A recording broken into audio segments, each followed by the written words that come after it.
Let's start with a disclaimer. I'm a big Taylor Swift fan. It started with her self-titled album, but then really sunk in 2008 with Fearless. And yes, that is a 2-disc platinum edition. I wasn't alone in my fandom back then, and I'm certainly not now. For women, I think she's a really good icon. She's a feminine inspiration, I think. She's really talented. She's like a great lyricist. Seems like a really nice person and all that stuff. In the 15 years since her breakout album, Taylor Swift has not only gone on to dominate the music world, but the cultural conversation. It's me, Taylor Swift. The superstar's influence has reached new heights, earning her the title of Time's Person of the Year. You've got like bracelets made. All the Swifties make these bracelets like this. So why has the world become obsessed with Taylor Swift? That is such a huge question. This is Dr. Jennifer Beckett from the University of Melbourne. She's a co-organiser of something called a Swiftposium, where a group of academics come together to discuss Taylor Swift. Part of the reason why she's so popular is, one, she's an amazing lyricist. She speaks about her life. There's always a song that speaks to sort of the moment that you're in. Stepping on the last train, march me like a bloodstain.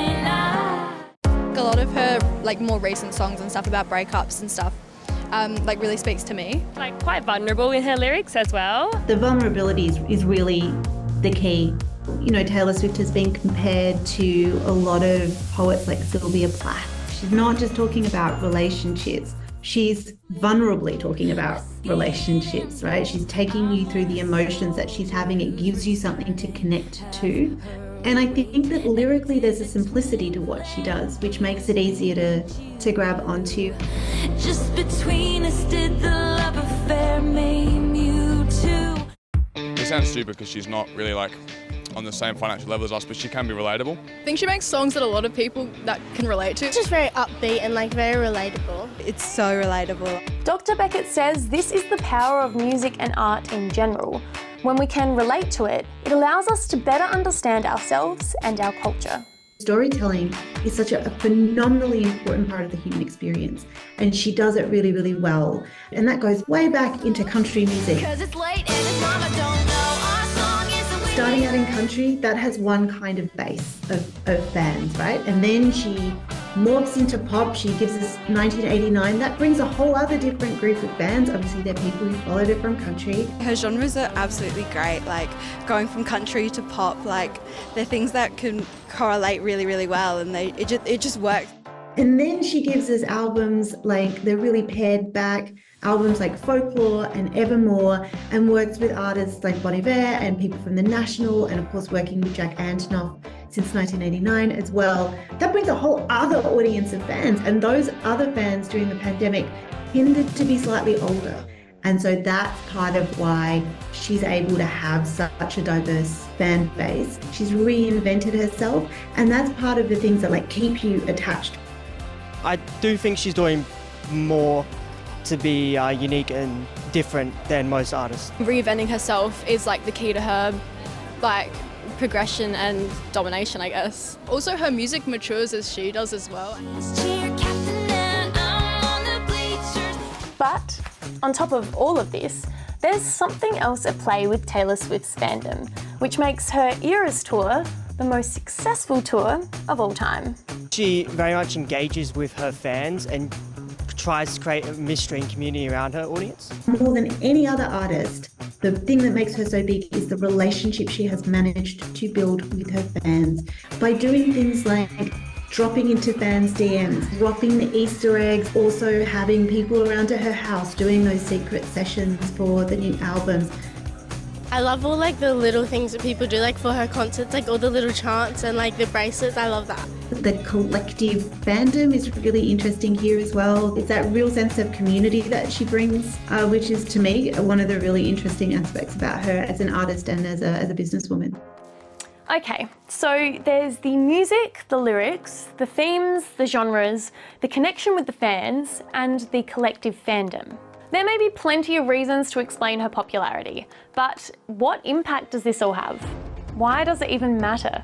But when you come across someone who has the level of power and influence that Taylor Swift has right now, we need to ask questions like, should one person have all of this power? Wholeheartedly, like blindly supporting her is not something like I'd really do, because obviously she's her own person and she has had her own like issues in the past. Some have criticised her for staying silent on a lot of important political issues, and she also holds the title for the world's most carbon-emitting celebrity. Given her platform, I think that she does have a responsibility to speak up on certain things that she just hasn't, and sometimes her kind of fan base gives her more credit than I think maybe she's due. With the lack of activism that she has with her platform, and also like her contribution to like the CO2 levels with her private jet, that's all coming out, it's making it a bit more difficult to support her like that. She spoke very much in Miss Americana about like why she didn't want to talk about those things. But then, you know, as you grow up, you start to realise like, oh, I should probably talk about these things because these things matter. And when she did start to talk, her biggest political impact was encouraging young people in the US to vote.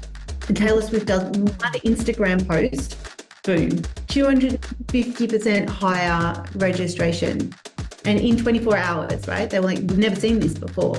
But I think it is like up to 38% of Taylor Swift fans, if she told them who to vote with, would vote for that person. That's an enormous amount of people to have that influence over. And this influence isn't just political and isn't just happening in the US. It's economical and right here in Australia. The Eras Tour in Victoria is looking to bring in $1.2 billion into the Victorian economy, which is 1/3 of what events in Victoria usually bring in a year. Dr. Beckett and her colleagues say there's a lot to be learnt from Taylor Swift's impact and popularity, but their take-home message is that fandom, and in this case the Swifties, should be taken seriously. I think it's really easy to look at particular figures and go, oh well, they're just a pop star with a lot of teenage girls who like them. What's serious about that? And teenage girls are very serious people. They also have an enormous amount of economic clout, and they're going to grow up to be voters, and they're going to grow up to do a whole range of other things. So I think that in belittling Taylor Swift, you're belittling young people in many ways as well, and that is never a good thing to do. Haters gonna hate, shake it off, Taylor Swift.